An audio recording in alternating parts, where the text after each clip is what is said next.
Professor T.K. Oommen is a sociologist, author, educationist, and Professor Emeritus at the Center for the Study of Social Systems, Jawaharlal Nehru University. Professor Oommen is a recipient of India's highest civilian honor, the Padma Bhushan. That you need to know only three areas of knowledge in the world. One is mathematics. The second is logic. And the third is Sanskrit. He was a Sanskritist himself. What I'm trying to tell you is, while it is not true that Sanskrit can really be identified with a religion, here, Aryan Hinduism, Sanskrit was certainly available and spread across a small thin of population all over the country. And then of course Persian. When the colonial regimes were implanted in India, they had brought their own languages. English by Britain, French by France, and Portuguese by Portugal in their specific enclaves. And with the subsequent takeover of Britain, a dual system came into vogue. Education imparted in the 550, roughly, princely states was through their respective local language or mother tongues, but a chain of schools in which instruction imparted through English also surfaced. See, I, as a young boy, grew up in the state of Travancore in Kerala, and I studied through Malayalam language. Of course, Kerala had the great advantage of having single language, and therefore, whether you are from the Travancore or from Cochin or from Malabar, you study through the same language, that is Malayalam. But with the English, the dual system which they have introduced substantially undermined the importance of mother tongues in Indian education system. Now, again, please don't misunderstand me. I'm not saying that you should not study Sanskrit or English or French. You can. I'm only talking about what should be the initial medium of instruction of the child. Maybe up to 5th class, maybe up to 8th class, to which I'll come. The attributed superiority of English medium schools and the stigmatization of schools which imparted education through the vernaculars, the pejorative term the British used to refer to Indian languages, became a persisting curse of Indian education system. As I said, I have studied through the Malayalam medium up to class 10. The English medium schools posed three problems, again, well known: availability, accessibility, and affordability.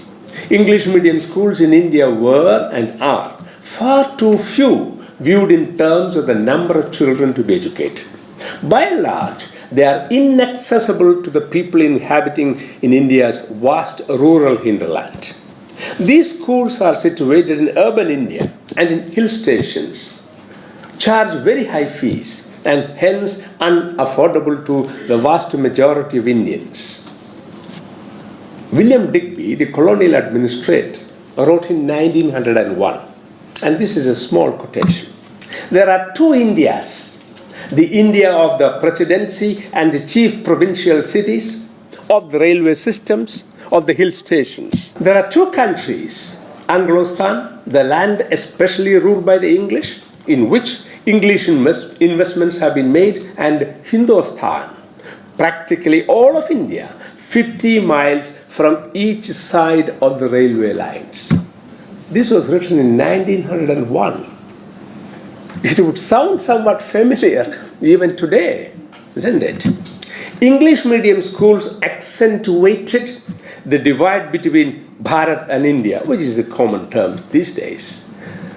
Small wonder, Jawaharlal Nehru in his autobiography observed that mass education cannot be tackled in India through English. He understood it, but I don't know whether much could be done about it by him. And the Indian Constitution mandates that compulsory universal education should be provided to all children till the age of 14 through their mother tongues. And the last three words are usually ignored. Of course, the Constitution says that every child should be educated compulsorily till the age of 14. But through their mother tongues is the most critical thing. And had that happened, our situation would have been much different. This robust policy is observed in India more in breach, like several other policies. And the fundamental flaw here lies in following the model of nation building, quote unquote, followed by West European nation states. Nations and states existed since antiquity, but they came to be linked only in 1648 with the conclusion of the Treaty of Westphalia, which endorsed Napoleon's dictum, for each nation its own state. It came from Napoleon. This was a devastating error which resulted in what may be called, as I already referred to, culturocide. Let me illustrate it with a few examples. When the Republic of France was constituted in 1789, so I was telling, when the Republic of France was constituted in 1789, there were several nations, that is, linguistic groups in its territory, other than the French, such as Alsatians, Basques, Britons, Catalans, Corsicans, Flemings, and Occitanians. Now, I would like to ask you, just for fun, how many of us have heard these nations? They're all dead. The great land of revolution called France systematically killed all these languages, and everybody was Frenchified. So none of these languages exist today. They lost the people of these nations lost their mother tongues. Similarly, the Lombardians, the Venetians, the Sardinians, the Sicilians have lost their mother tongue when Italian language was made the official language in 1861. Incidentally, and this is not in my text, when Italy was constituted, only 3% of the people really knew High Italian. So much so, I forget the name, and even if I remember the name, I cannot pronounce it properly. The Italian novelist said, "We have now Italy, we have to create Italians now." And in the case of France, 18% of the people only spoke High French. Others did not know. But they have been all made to speak French or French. In the United Kingdom, which is not so united even today, Scottish, Irish, and Welsh languages were subordinated to English. Again, I can talk at length about it, which is not necessary, we all know. Similarly, multinational Spain had marginalized several mother tongues in its mission of creating nation-state. Nations, as I said, always existed. So did states. But the linkage created the problem. And the Treaty of Westphalia in 1648 was the beginning. The point to be underlined here is that the institution of nation-state has been the graveyard of mother tongues. And many people don't accept it because we think that a nation-state is something like a sacred cow. We should not touch it. It is necessary to identify the specificities of language as a social phenomenon at this juncture, so that the rationale of nurturing several languages in a polity can be understood. I'm trying to argue that if a political formation is a multilingual entity, all the languages within that should be nurtured.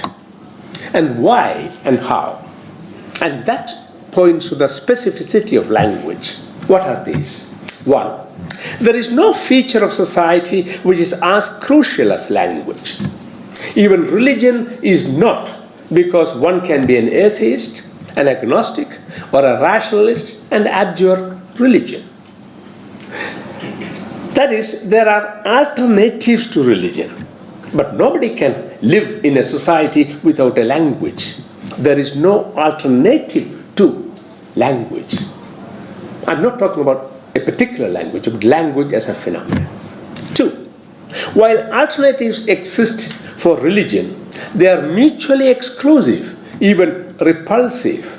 Nobody can be an atheist and a believer at the same time. Similarly, a believing Hindu cannot be a believing Muslim, etc. In contrast, one can learn and nurture several languages without diminishing the importance of one's language, that is the mother tongue. What I'm suggesting is that linguistic chauvinism can be moderated substantially, if not avoided completely. If so, why is it that linguistic chauvinism surfaces? Language presupposes a collectivity, a group.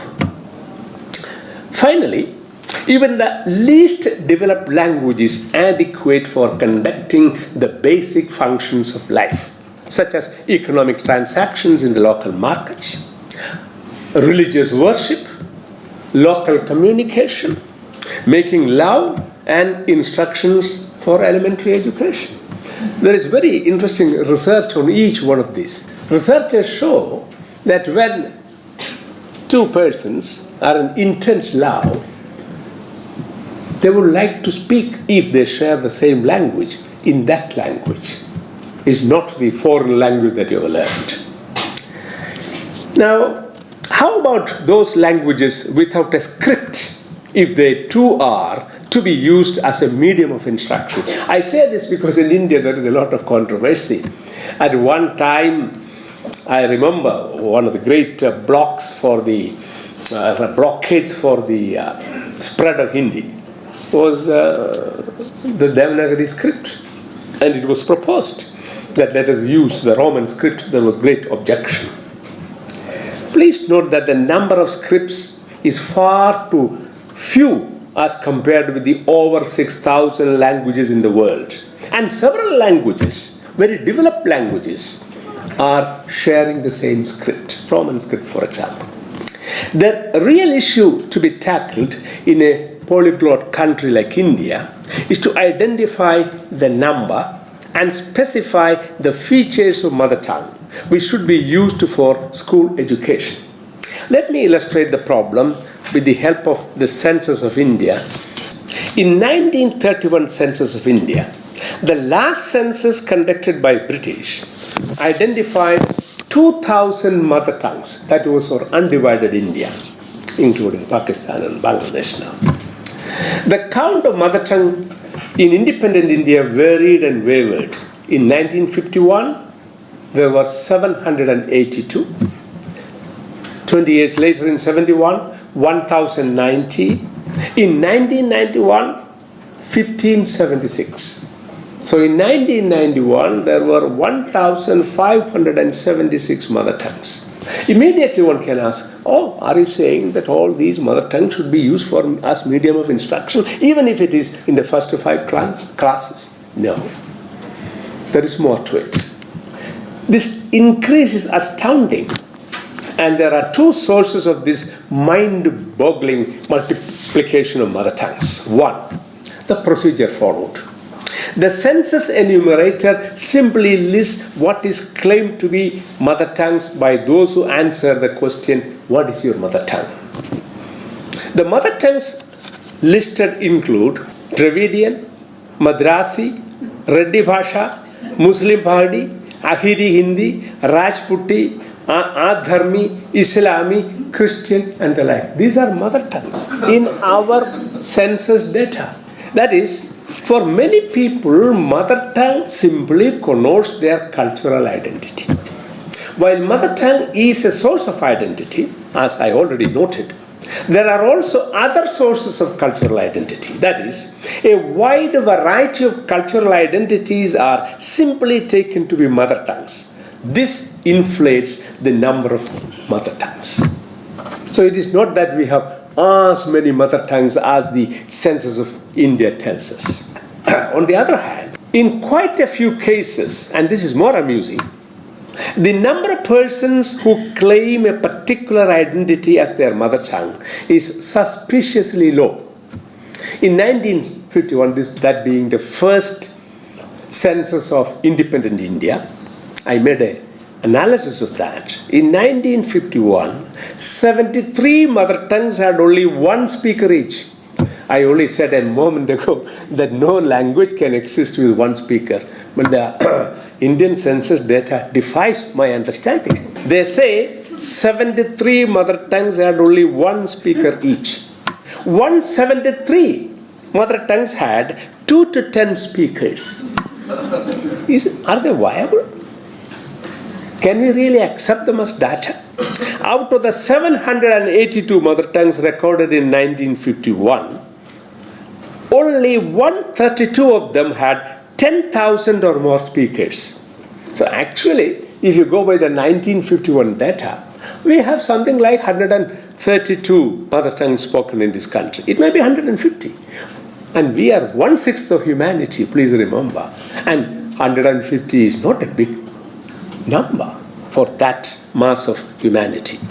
So, when I further looked at it, in 1991, only 216 mother tongues out of 1,576 listed had 10,000 or more speakers. I mean, 10,000 is not a magic number, but I thought that 10,000 is a reasonably good number to concede an local administrative unit. I call it panchayat. So even the study, you can proof the census data, but look at the data produced by the Central Institute of Indian Languages, Mysore.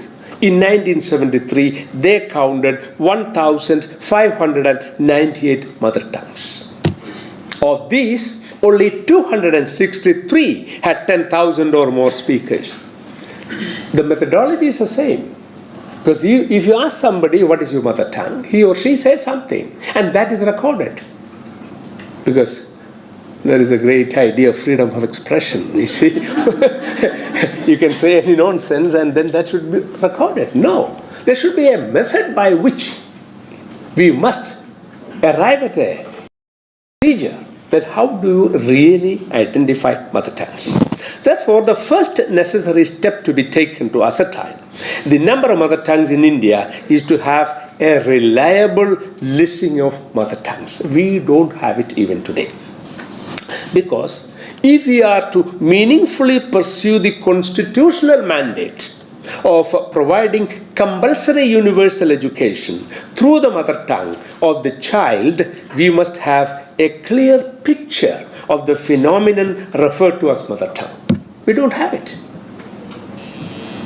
I believe that the National University of Educational Planning and Administration has a key role to play in this context, because school education falls within your purview. Of course, you operate from the lowest to the highest, but school education is not exempt from your purview. So if you really want to sort out the issues of school education, it's a fundamental thing to understand what should be the language through which school education will have to be imparted. The issue of arriving at a clear understanding of mother tongue is only the first step. NUIPA should clearly opt for one of the two possible perspectives. Now, this is for you to choose, but I am only trying to indicate the possible lines. Either following the model followed by West European nation states, namely cultural monism, or that means single language, or celebrate cultural pluralism in tune with India's social reality and accommodative genius. The position of the Official Language Commission took in its reports submitted in 1956 should be, in my view, the guiding principle. It observed, and I quote, "The variety of Indian linguistic media is not a national skeleton to be ashamed of and to be somehow hidden away," which is what we are doing now. It is a wealth of inheritance in keeping with the continental size, ancient history, and tradition of assimilating and harmonizing diverse cultural and racial elements of which this country can be justly proud. And this report was submitted in the year 1956. Incidentally, the same year in which the SRC, the State Reorganization Commission, submitted its report. Now, the constitution of the State Reorganization Commission was certainly a bold step. So, the State Reorganization Commission, I believe, was one of the finest things that have happened in independent India. We have, at that point in time, done our job. But since 1956, 20 provincial states, union territories, or autonomous regions have been created. And a dozen demands are pending. But there is a basic contradiction between the constitutional position and the SRC report on the one hand, and the Official Language Commission on the other. Now, why I say there is a basic contradiction between the Indian Constitution and the SRC report on the one hand, and the Official Language Commission on the other. Article 351 of the Indian Constitution prescribes, and I cannot but read it out you. It shall be the duty of the Union to promote the spread of the Hindi language, to develop it so that it may serve as a medium of expression for all elements of the composite culture of India, and to secure its enrichment by assimilating without interfering with its genius the forms, style, and expression used in Hindustani and in other languages of India specified in the 8th schedule, and by drawing wherever necessary or desirable for its vocabulary primarily on Sanskrit and secondarily on other languages. This is Article 351. First of all, Hindustani is not listed in the 8th schedule of the Constitution. Hindi is listed. The Constitution of India conceives Indian polity as a union of states that I hope any one of you have seen and read it. That's the first sentence. It's a union of states. But Article 351 and the SRC created a hierarchy of Indian languages. At the apex of this hierarchy is Hindi, which is designated as a link, official, and national language based on the argument that it is numerically the most important language. Yes, but only less than 40% speakers of Hindi is drawn. People of India are Hindi speakers, and you know what we call Hindi is constituted by 50 mother tongues, 50, of which 18 have 1 million or more, and 4 have 10 million or more speakers: Bhojpuri, Chhattisgarhi, Magadhi, and Rajasthani. They have 10 million or more speakers. The second layer in the hierarchy of Indian languages is constituted by the so-called regional languages, those speech communities having their own states. The regional language complain that they are subjected to Hindi imperialism, forgetting that they invariably establish their hegemony over the mother tongues spoken in the territory of their respective provincial states by subaltern communities.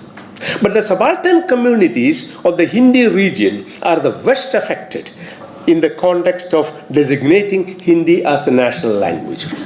A few years ago, I came across a press report regarding massive failure of school children in Hindi, not in Kerala, in Uttar Pradesh. On inquiry, I discovered that it happened in the case of children of those districts in which the mother tongues of the pupils were Awadhi, Magadhi, or Bhojpuri. I hope the message is clear. If you do not impart school education in the mother tongue of the child, the dream of achieving universal literacy will elude us. It may also be noted in passing here that those states which have achieved universal literacy, such as Kerala, are linguistically homogeneous. Not because people claim so many things, whether it is the leftists or the Congress party. 94% of the people who inhabit Kerala have the same language called Malayalam. Whereas if you look at the statistics, many states have So many mother tongues. In order to facilitate mother tongue as a medium of instruction, it is often necessary to keep those who share the same mother tongue in the same politico-administrative units.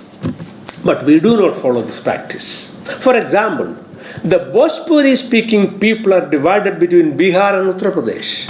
Much worse is the situation with regard to Adivasis. The Bhils, whose language is Bilodi, are vivisected between Gujarat, Maharashtra, Madhya Pradesh, and Rajasthan. And the Bhil children study through Gujarati medium in Gujarat, Marathi medium in Maharashtra, and their medium of instruction is Hindi in Madhya Pradesh and Rajasthan. Now, what is this? Is it my fault that I was born as a Bhili? Why should I study in a language at the initial stage other than my mother tongue? So, a legitimate question which can be posed at this juncture is, can mother tongue be the sole medium of instruction? The answer is certainly not in the affirmative. Gradually, a second language in addition to mother tongue needs to be introduced, which would vary from region to region. Still later, competence in a third language, be it Hindi, English, or something else. To impart knowledge in theoretical physics or econometrics, none of the Indian languages would be functional. But that does not mean that we should ignore mother tongues in those contexts where they are functional. As I suggested at the very outset, appropriate languages should be adopted and nurtured for instrumental purposes without sacrificing the symbolic and instrumental importance of mother tongue. By noting that my advocacy of mother tongue as the medium of instruction in schools is a pragmatic ideal for reasons. First, clear and adequate communication at the grassroots level is possible through local languages that are usually mother tongues. Second, administrative units to be effective and viable ought to be coterminous with communication units, that is, areas in which mother tongue is used for communication. Third, languages are generally speaking linked to specific territories, and territorially anchored religious communities have a shared culture and lifestyle. Fourth, most mother tongues, irrespective of their level of development, are capable of effective communication in the context of everyday life. Finally, the concept of neighborhood school and the child's mother tongue as the medium of instruction works in tandem, and such an arrangement is bound to foster social transformation through education. Thank you so much. You are very patient.